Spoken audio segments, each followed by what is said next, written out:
Supreme court ने समय समय पर सरकार को निर्देश भी दिए, समय समय पर सरकार के खिलाफ सुप्रीम कोर्ट ने बहुत महत्वपूर्ण ऑब्जर्वेशन भी की है। उसके बावजूद भी सरकार मानने को तैयार नहीं है। अगर सुप्रीम कोर्ट कहे कि घर बनाना पड़ सकता है, मुझे उम्मीद है कि सुप्रीम कोर्ट न्याय देगा और आने वाले समय में जनता भी इन चीजों को देख रही है, क्योंकि जनता खुद महसूस कर रही है कि भारतीय जनता पार्टी की सरकार में संविधान सुरक्षित नहीं है। बहुत सी चीजों पर पर्दा डालने के लिए जानबूझ करके स्टेटमेंट दिए जाते हैं या दिलवाए जाते हैं। जहां मुख्यमंत्री जी ये कहते हों कि लाखों लाख जो नौजवान इलाहाबाद में सरकारी नौकरी के लिए तैयारी करते हैं, उनके लिए कह रहे हैं कि उन्होंने रोजगार दिलवाया है। मुझे कोई ये समझा दे कि वैधिक रूप से कि वो जो पर्सनल गाड़ी है वो कमर्शियल यूज कर सकते हैं। और फिर इसका मतलब तो ये हुआ कि अब नौजवान फिर 144 साल बाद रोजगार पाएंगे। जो अगला रोजगार उन्हें मिलेगा 144 साल बाद। सोचिए, ये हमारे मुख्यमंत्री। अगर अभी तक के भारतीय जनता पार्टी से अच्छा झूठ, भारतीय जनता पार्टी से अच्छा झूठ का प्रचार, भारतीय जनता पार्टी से अच्छा झूठ पे बिल्कुल टिके रहना, ये कोई कर नहीं सकता। और समय समय पर कुछ साथी उनका सहयोग भी करते हैं उस झूठ को आगे बढ़ाने के लिए। वो गिनती क्या कर रहे हैं मुझे नहीं पता, लेकिन पिछड़ा, दलित, आदिवासी, आदि आबादी और तमाम हमारे अल्पसंख्यक भाई ये मन बना चुके हैं कि पीडीए की ताकत को और आगे बढ़ाएंगे। मैं और आपको यही नहीं पता लगता है कब हम उर्दू बोल रहे हैं, कब हिंदी बोल रहे हैं।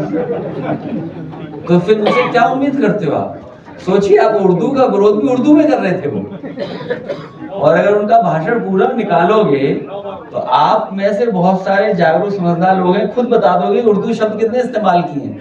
ये बात समझनी चाहिए कि उर्दू भारतीय भाषा है, यहीं पर जन्मी भाषा है। उन्हें इस बात का भी नहीं पता था, याद होगा आपको, नजूल वाला मामला। नजूल में उन्हें लगा कि ये जो शब्द उर्दू है इसका मतलब नजूल की जमीन सब मुस्लिम भाइयों की है। सोचिए क्या कानून ला रहे थे, याद है कि नहीं याद है आपको? इसलिए हमारे मुख्यमंत्री 30 मार्च का धन्यवाद देना चाहता हूं।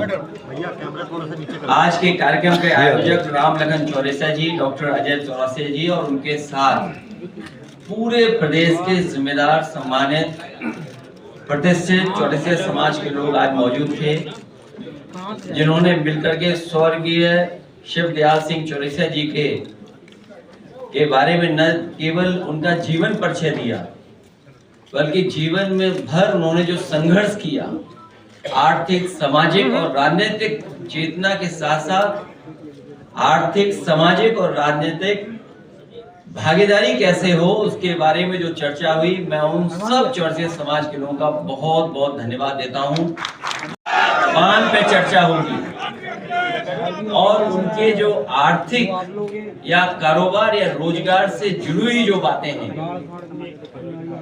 खेती के बराबर खेती का हक मिले उन्हें, पान को लेकर के जो सुविधाएं मिलनी चाहिए, उसके कारोबार के लिए, स्थान के लिए, जगह से लेकर के और कुछ उपलब्ध कराना हो, उन तमाम चीजों पर चर्चा हुई और हमने भरोसा दिलाया है कि आने वाले समय में इनके समाज की सभी समस्याओं का समाधान करने का काम हम समाजवादी लोग मिलकर करेंगे। वहीं शिवदयाल सिंह चौरसिया जी के नाम पर उन्होंने कहीं न कहीं उनकी याद में कोई स्मारक, कोई न कोई सम्मान का स्थान हो।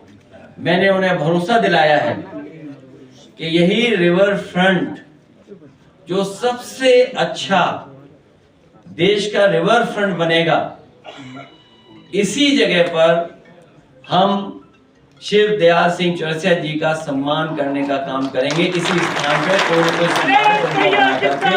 कोई सम्मान पूरे प्रदेश और देशवासियों को होली के त्योहार की बहुत बहुत शुभकामनाएं और बधाई देना चाहता हूं। ये जहां त्योहार रंगों का है, वहीं हम सब मिलकर के एक दूसरे के साथ बैठ करके रंगों का त्योहार मनाते हैं।